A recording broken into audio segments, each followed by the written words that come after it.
السلام علیکم پیارے ویورز، لکھاری آن لائن یوٹیوب چینل میں آپ سب کو خوش آمدید کہتی ہوں۔ اگر آپ نے ابھی تک ہمارے چینل کو سبسکرائب نہیں کیا تو سبسکرائب کر کے بیل آئیکن کو لازمی پریس کریں۔ ناول جان عزیز، تحریر سونی مرزا، قسط نمبر 18+19۔ آج ساحل اور جمیل دونوں کا مایوں تھا۔ ادھر ڈارلنگ کے بھی ہاتھ پیلے کر دیے گئے۔ ان چاروں کا فنکشن اکٹھا تھا کیونکہ مہمان بھی ایک سے ہی تھے۔ میرم نے بھی پیلے رنگ کا سوٹ پہنا تھا۔ اگرچہ جرمنی کا ماحول نہیں تھا مگر اپنی تہذیب کو ماحول سے زیادہ اہمیت دی گئی۔ تقریب میں بھی ملے جلے چند ہی مہمان تھے۔ یہ فنکشن خوب دھوم دھام سے ہوا اور اگلے روز رسم حنا پر ساحل اور ڈارلنگ نے ایک سا لباس یکتن کیا۔ ان کے لہنگے مختلف رنگوں کا مجموعہ تھے، جبکہ چولی دونوں کی گلابی رنگ کی تھی۔ ڈارلنگ کی نیلی آنکھیں جو یہاں پر بیشتر مقامی لوگوں کی ہوتی ہیں اب ہلکے سے میک اپ میں بے حد حسین لگ رہی تھی، اور اس کے بلونڈ بال جو کہ اس کی چھاتی کو کور کرتے اپنی الگ ہی چمک دے رہے تھے۔ یہ بات تو سچ تھی کہ وہ واقعی کافی خوبصورت تھی، جبکہ ساحل بھی جرمن لڑکیوں جیسی ہی گوری اور پیاری تھی، مگر اس کے نینوں کا رنگ بھورا تھا اور بالوں کی رنگت بھی اپنے بھائی آریال کی طرح براؤن ہی تھی۔ دونوں اپنی اپنی جگہ انتہائی حسین تھے، بس خان ہی تھوڑا الگ تھا۔ وہ بالکل پاکستانی لڑکوں جیسا تھا، مناسب گورا رنگ، آنکھیں نہ زیادہ بڑی اور نہ زیادہ چھوٹی، ہونٹ بھی ملی جلی کیٹیگری کے تھے، یعنی نہ حد سے زیادہ باریک نہ ہی موٹے۔ ہاں، بس اس کا بیئرڈ آریال سے کچھ زیادہ گھنا تھا۔ دکھنے میں وہ آریال سے بڑا لگتا تھا مگر تھا چھوٹا ہی۔ وہ 29 سالہ خوبرو مرد تھا اور یہ 26 سالہ خوش شکل انسان، جبکہ جمیل ساحل کے کہنے کے بالکل برعکس تھا۔ وہ تو کہتی تھی کہ اس پر کوئی بھی لڑکی مر نہیں سکتی، لیکن وہ عمر میں کم ہونے کے ساتھ ساتھ کافی ہینڈسم بھی تھا۔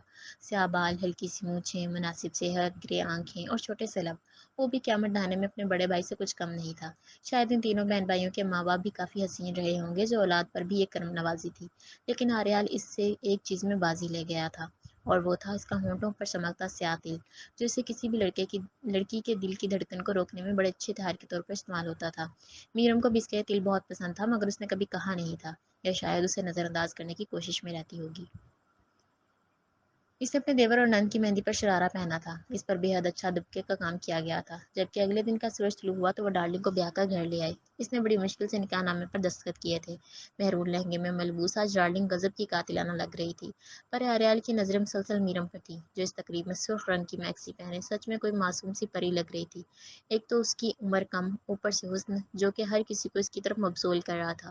رہی سہی کسر اس کے لمبے بالوں نے پوری کر دی تھی۔ آج اس نے انہیں آزاد چھوڑ رکھا تھا کیونکہ اس کی خوشی اور گھر کے فنکشن کو مد نظر رکھتے ہوئے آریال نے سیاج انہیں کھلا چھوڑنے کی اجازت دے دی تھی۔ سال کی رخصتی جمیل کے ولیمے پر رکھی گئی تھی، اس لیے وہ میرم کے ساتھ ڈارلنگ کو تھامے اس کے کمرے میں بیٹھنے کے لیے آئی تھی۔ اسے بیڈ پر براجمان کر کے میرم خود بمشکل اپنی میکسی سنبھالتی اس کے لہنگے کو پورے بیڈ پر پھیلانے لگی۔ ڈارلنگ اس پل کھا جانے والی نظروں سے گھور رہی تھی، جبکہ سال اس کے سر پر اٹکے دوپٹے کو سیٹ کرتی دکھائی دی۔ چلو اب میں جمیل کو بھیجتی ہوں، آفٹر آل اسی کا تو انتظار ہوگا تمہیں، سال ہنس کر بولی۔ ڈارلنگ نے نظروں کے ساتھ ساتھ منہ بھی مروڑا۔ اب مجھے بھی اپنے کمرے میں جانا چاہیے، اتنی رات ہو گئی ہے، میرم کہتی ہوئی اٹھی تو ساحل نے جھٹ پوائنٹ مارا۔ کیوں؟ بھائی انتظار کر رہے ہوں گے تمہارا؟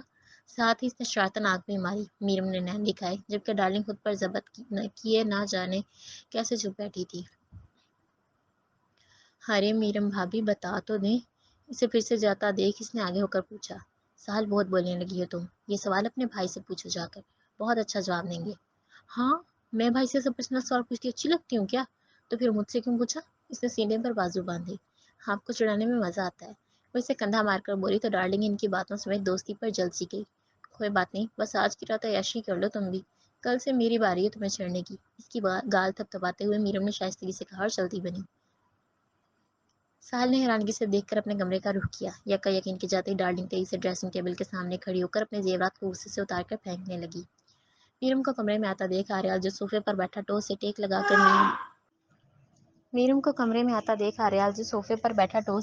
کر نین موندے ہوئے تھا، اب جھٹ آنکھیں کھول گیا۔ آپ سو رہے تھے؟ گوشہ انداز نرم تھا۔ نہیں، سونے کی کوشش کر رہا تھا مگر نیند نہیں آئی۔ وہ روبرو ہوا۔ نیند کیوں نہیں آئی؟ تم نہیں تھی نا کمرے میں۔ لہجہ رومانوی تھا۔ میرم اس کی بات کو نظر انداز کر کے اس کے ایک طرف سے نکلنے لگی تو اس نے بازو میں ہاتھ ڈال کر واپس کھینچ لیا۔ اس ڈریس میں بالکل حور لگ رہی ہو۔ آپ نے حوریں دیکھی ہیں کیا؟ وہ ہنسی پر اسے ہنسی جھوٹی لگی۔ ہاں، تمہیں دیکھا ہے نا تو سمجھ لو حور کو دیکھ لیا۔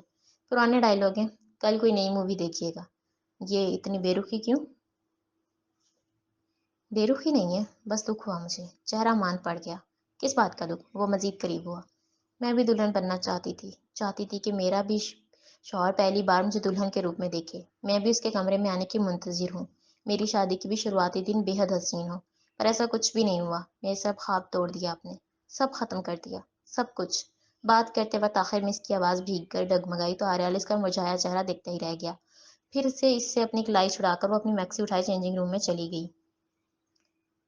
جب باہر آئی تو اس نے آسمانی رنگ کا سلیپنگ سوٹ پہن رکھا تھا۔ آریال کے چہرے پر ایک نگاہ ڈال کر وہ بستر پر آ بیٹھی، اس نے بھی خود کو اس کے پاس بٹھا دیا۔ میرم نے اپنے بیڈ پر بیٹھتے ہی بالوں کو لپیٹ کر جوڑے کی شکل دی تو آہستگی سے بولا، "I'm sorry میرم، میں خود بھی نہیں چاہتا تھا کہ تمہارا کوئی خواب ٹوٹ جائے، لیکن مجھ سے ہو گیا۔ آج پہلی مرتبہ یوں حقیقی شرمندہ دیکھ کر وہ ٹک ٹکی باندھ گئی۔ وہ اٹھا اور دروازے کی طرف بڑھا۔ کہاں جا رہے ہیں آپ؟ وہ پکار اٹھی۔ تمہارے ان ٹوٹے خوابوں کی کرسیاں اکٹھی کرنے جا رہا ہوں، اگر مل گئیں تو انہیں واپس جوڑنے کی کوشش کروں گا۔ میں کچھ سمجھی نہیں، میرم نے الجھ کر کہا۔ میرم، میں وہ وقت واپس تو نہیں لا سکتا، لیکن تمہیں دلہن کے روپ میں اپنے سامنے بٹھا سکتا ہوں۔ اب مجھے دلہن نہیں بننا، وہ مقابل ہوئی۔ کیوں؟ بس اب نہیں۔ اگر آپ واقعی میرے کچھ خواب پورے کرنا چاہتے ہیں تو میرے باپ کو ڈھونڈ دیں پلیز۔ اس کی پلکیں نم ہوئیں۔ تمہیں کیا لگتا ہے کہ میں بھول گیا؟ نہیں، مجھے یاد ہے میرم، میرے لوگ ڈھونڈ رہے ہیں انہیں، بہت جلد پتہ چل جائے گا۔ اس نے شانوں سے پکڑ کر پیچھ چھپے لہجے میں کہا تو وہ مسکراہٹ بکھیر گئی۔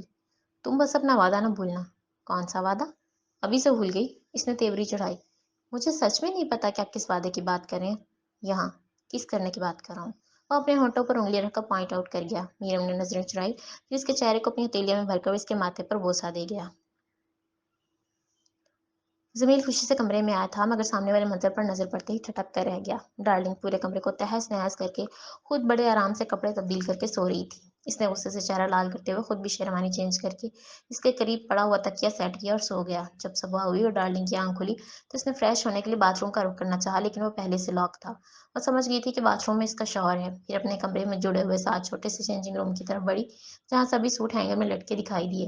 ان میں کچھ فراکس تھے تو کچھ ڈریسز، لیکن ایک بھی پینٹ شرٹ موجود نہیں تھی۔ What naan sense! پورے چینجنگ روم میں میری ایک بھی پینٹ شرٹ نہیں ہے۔ ابھی وہ غصے سے خود سے ہمکلام ہوئی تھی کہ جمیل کے باتھ روم سے نکلنے کی آواز پر وہ فوراً اس کی طرف لپکی۔ تمہارے گھر والوں کو کپڑے خریدنے کا ڈھنگ نہیں پتا کیا؟ میرے پورے کپڑوں میں ایک بھی پینٹ شرٹ نہیں ہے، جبکہ سب کو اچھے سے پتا ہے کہ میں پہنتی ہی پینٹ شرٹ ہوں۔ میرے گھر والوں پر انگلی اٹھانے کی ضرورت نہیں ہے، انہیں کپڑے پہننے کا ڈھنگ اچھے سے پتا ہے، لیکن شاید تمہیں نہیں پتا، اس لیے بتا دیتا ہوں۔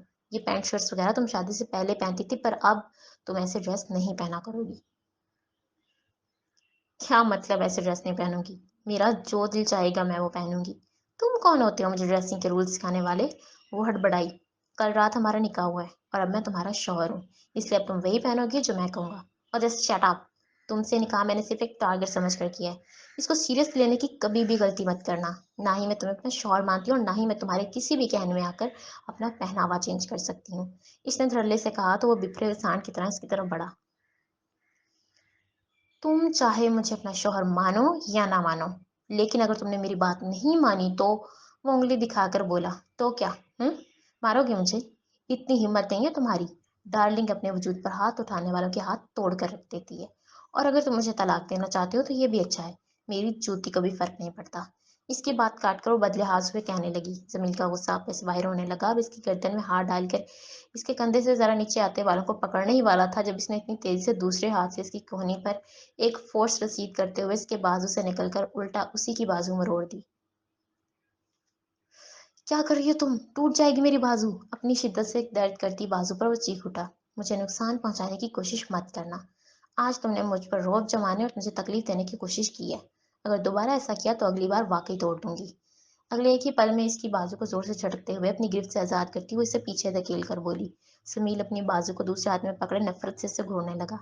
ایسے نہیں چلے گا ڈارلنگ، تم اپنے شوہر کے ساتھ ایسا نہیں کر سکتی۔ میں کچھ بھی کر سکتی ہوں، بہتر ہے کہ مجھ سے کسی اچھے کی امید مت رکھنا۔ دو ٹوک اپنی سناتے ہوئے باتھ روم میں جا گھسی۔ کیا ظلم کرتی ہے بھائی مجھ پر! یہ بیوی نہیں بلکہ پوری آفت ہے۔ اف! کیسے ہینڈل کروں گا اس اتنی تیز ترار وائف کو؟ خود سے بولتے ہوئے اس نے اپنا سر پیٹا۔ ڈائننگ ٹیبل پر سبھی موجود تھے۔ جب جمیل اکیلا گڈ مارننگ کہتا ہوا ناشتے کی میز پر بیٹھا تو آریال نے ناگواری سے اسے توڑا۔ کیا ہوا بھائی؟ اس کی نظروں کو محسوس کر کے وہ گلاس میں پانی ڈالتے ہوئے پوچھنے لگا۔ بیوی کہاں ہے تمہاری؟ اس کے ساتھ آتے نا؟ بھائی وہ بیوی نہیں بلکہ پوری مصیبت ہے، صبح صبح میری بازو مروڑ کر رکھ دی اس نے۔ ایک بار پھر سے اپنی بازو پر ہاتھ رکھ کے اس نے بےچاری والا منہ بنائے کہا تو سال پھر کی آواز پیدا کرتی ہوئی ہنسی، جبکہ ضمیر نے حیرانگی سے دیکھا۔ میرم نے حیرانگی سے دیکھا۔ اسی پل آریال نے اپنی دانت نکالتی ہوئی بہن پر گوری دی۔ اس کی بتیسی وہیں بند ہو گئی تھی۔ زمیل، اب وہ تمہاری بیوی ہے، اسے ہینڈل کیسے کرنا ہے یہ تمہیں پتا ہونا چاہیے، ورنہ ساری زندگی ماری کھاتے رہو گے۔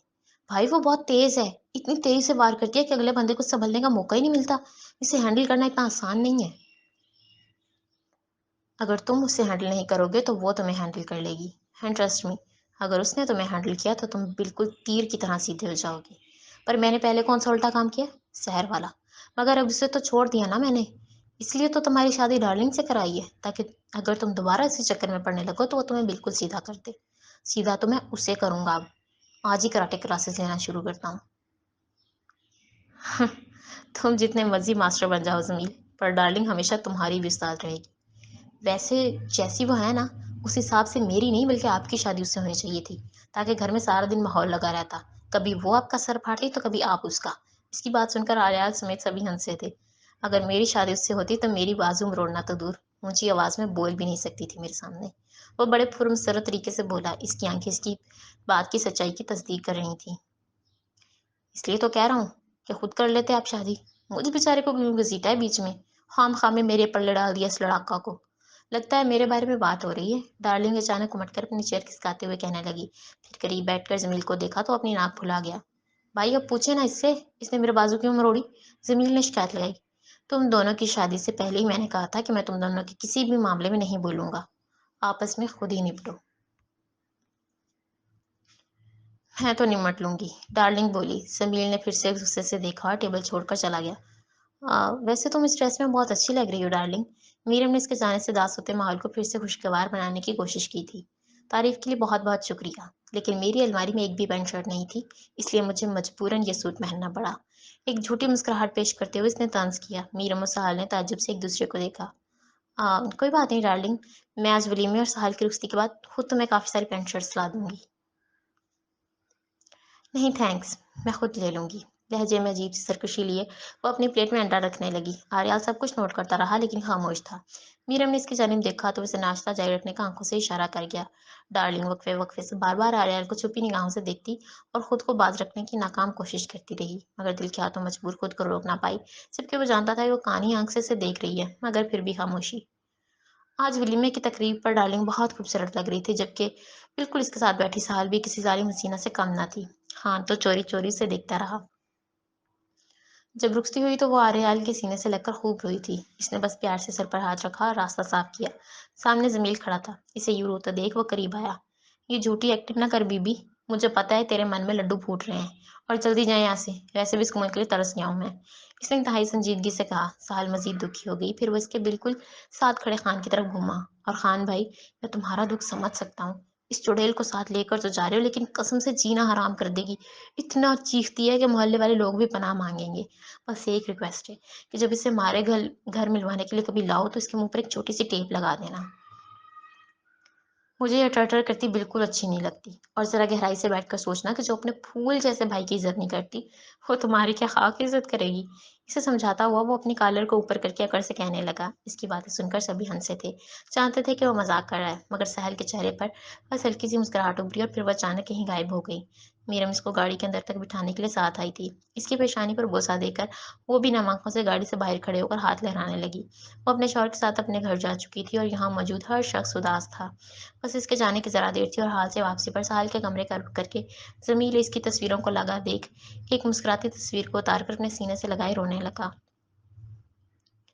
وہ فرش پر بیٹھ اپنے گھٹنے اوپر کر کے بڑی زور سے رویا تھا۔ جس بہن سے وہ ہمیشہ جانوروں کی طرح لڑتا تھا، اب اسی کی فضول باتوں کو یاد کر کے وہ مزید اشک رونے لگا۔ کمرے کا دروازہ ذرا سا کھلا تھا اور قریب سے گزرتے ہوئے اچانک آریال کی اس پر نظر پڑی تو اسے یوں روتا دیکھ وہ بھی قریب آ کر نیچے ہی بیٹھ گیا۔ اس نے جھٹ اپنے آنسو صاف کیے۔ تم تو کہتے تھے کہ میں اس کے جانے پر بڑا خوش ہو جاؤں گا، اب کیا ہوا؟ اتنا ہی رونا آ رہا ہے نا؟ اس نے کندھے پر ہاتھ رکھ کر نرمی سے پوچھا تو مسکرانے کی ناکام کوشش کرتا ہوا بالآخر اگلے ہی لمحے اس کے گلے سے لگ کر پھوٹ پھوٹ کر رونے لگا۔ اوئے زمیل، پاگل ہو گئے ہو؟ تمہیں تو خوش ہونا چاہیے کہ وہ اپنے گھر میں رخصت ہو کر جا چکی ہے۔ وہ زندہ ہے اور میرے یقین کرو کہ خان اسے بہت خوش رکھے گا۔ تم مرد ہو، یوں چھوٹے بچوں کی طرح روتے ہوئے اچھے نہیں لگتے۔ اسے خود سے الگ کر کے اس نے خوب ڈانٹ لگائی تھی۔ وہ چپ چاپ گردن کو اوپر نیچے ہلا گیا۔